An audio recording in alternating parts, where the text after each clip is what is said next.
Bismillahirrahmanirrahim. Assalamu alaikum dear students. This is new syllabus primary mathematics workbook 6A.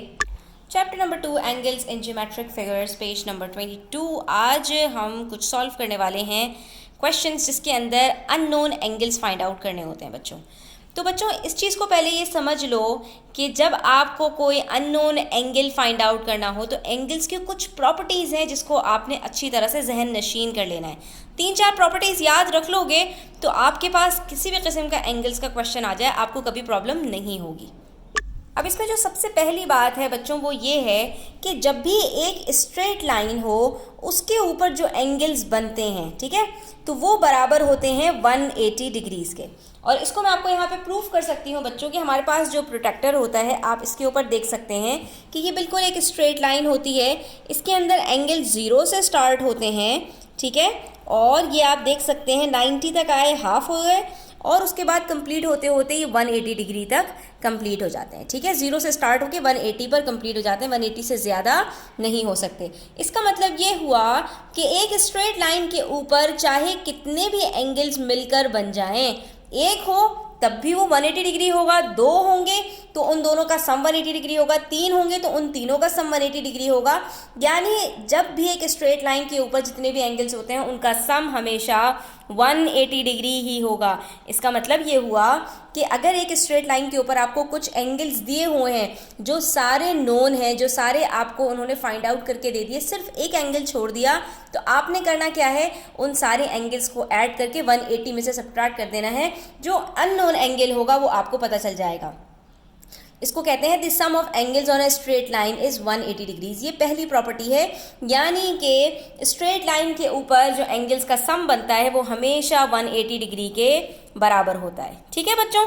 ये पहली property बहुत आसान है, क्लास 5 से आप पढ़कर आ रहे हैं, इसमें कोई प्रॉब्लम वाली बात नहीं है। तो बस इसका मतलब ये हुआ कि अगर हमें एंगल P फाइंड आउट करना है तो बाकी एंगल्स हम देखेंगे क्या वो हमें पता है। तो एक एंगल दिया हुआ है 24 डिग्रीज, एक एंगल में डब्बा बना हुआ है यानी कि वो है 90 डिग्रीज, और एक एंगल है 46 डिग्रीज, ठीक है।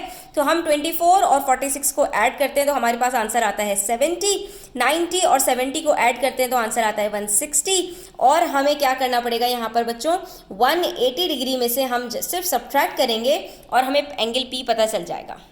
तो इसका मतलब ये हो गया कि एंगल P हमारे पास यहाँ पर 120 डिग्रीज के बराबर है, ठीक है। अब आप इन चारों को ऐड करेंगे, 20 + 24 + 90 + 46, तो आपके पास आंसर आ जाएगा 180 डिग्रीज, ठीक है। स्ट्रेट लाइन तो हमें अच्छी तरह से क्लियर हो गया। अब बात करते हैं कि अगर हमारे पास 2 स्ट्रेट लाइंस हो बच्चों जो एक पॉइंट पर आकर मीट हो जाएं तो इसको हम क्या कहते हैं और इसकी प्रॉपर्टीज़ क्या होती हैं। तो बच्चों ऐसी 2 लाइंस के जो किसी एक पॉइंट पर मीट हों और स्ट्रेट लाइंस हों, उनके अंदर बनने वाले जो एंगल्स हैं, जो ऑपोजिट एंगल्स होते हैं, इसको हम कहते हैं वर्टिकली ऑपोजिट एंगल्स, ठीक है। इसको हम क्या कहते हैं, वर्टिकली ऑपोजिट एंगल्स, और ये हमेशा बराबर होते हैं।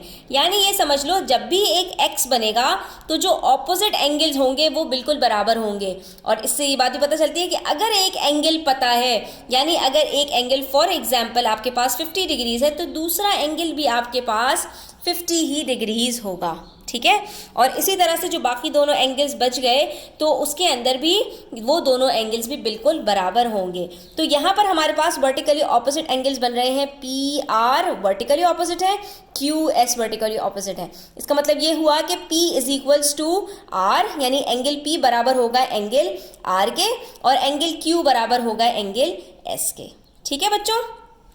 तो ये भी चीज़ आपको याद रखनी है कि जब भी एक एक्स बनेगा, यानी कि हमारे पास 2 स्ट्रेट लाइंस किसी एक पॉइंट पर मीट करेंगी, तो जो एंगल्स ऑपोजिट होते हैं वो हमेशा बराबर होते हैं। तो आप ज़रा क्वेश्चन नंबर 1 का पार्ट B देखिए बच्चों। यहाँ पर हमसे कह रहे हैं कि एक अदर स्ट्रेट लाइन है, उसके साथ एक और स्ट्रेट लाइन है, तो हमारे पास बनने वाले ये जो 2 एंगल्स हैं, एंगल COA और एंगल BOD, ये दोनों बराबर हैं, ठीक है। अब इसके अंदर आपको जो फाइंड आउट करना है एंगल, वो कौन सा एंगल फाइंड आउट करना है, एंगल Q। तो ये जो एंगल Q है ये वर्टिकली ऑपोजिट एंगल है इन दोनों एंगल्स के, यानी जो बन रहा है AOD के अंदर, ठीक है। एंगल Q आपके पास बराबर है एंगल AOD, जिसमें से बच्चों आपको क्या क्या पता है, आप गौर से देखिए। तो ये जो एंगल EOD है ये आपके पास 90 डिग्रीज है, ठीक है। लेकिन एंगल EOB आपके पास जो दिया हुआ है वो 135 डिग्रीज है। तो ये आपको छोटी छोटी चीज़ें ज़रा इसको यहाँ पर नोट डाउन करनी है। अब यहाँ पर आप एंगल क्यू बहुत तरीक़ों से बच्चों फाइंड आउट कर सकते हैं। एक तरीका मुझे जो नज़र आ रहा है वो सबसे आसान जो मुझे लग रहा है वो ये है कि हमारे पास लाइन CD जो है बिल्कुल स्ट्रेट लाइन है बच्चों, ठीक है। और इसके ऊपर हमारे पास दो एंगल्स बन रहे हैं, एक एंगल क्यू और एक ये वाला एंगल। अगर मुझे ये वाला एंगल पता चल जाए तो बच्चों हमने पढ़ लिया कि स्ट्रेट लाइन के ऊपर जो एंगल्स बनते हैं वो हमेशा उनका सम 180 डिग्री होता है। तो अगर ये वाला एंगल पता चल जाए 180 में से इसको सब्ट्रैक्ट करके एंगल क्यू मैं निकाल सकती हूँ, ठीक है। और ये वाला एंगल पता लगाना भी कुछ मुश्किल नहीं है, क्यों? क्योंकि हमें ये बता दिया कि ये एंगल और ये एंगल मिलकर 135 डिग्रीज बन रहे हैं, जिसमें से एक एंगल हमारे पास 90 डिग्री है, ठीक है। यानी ये एंगल EOD हमारे पास 90 डिग्रीज है और एंगल EOB हमारे पास 135 डिग्रीज है। तो एंगल DOB या BOD हमें पता लगाना कुछ भी मुश्किल नहीं है। आपने 135 में से 90 डिग्री को सब्ट्रैक्ट कर देना है, आपको पता चल जाएगा कि ये BOD आपके पास बराबर है 45 डिग्रीज के।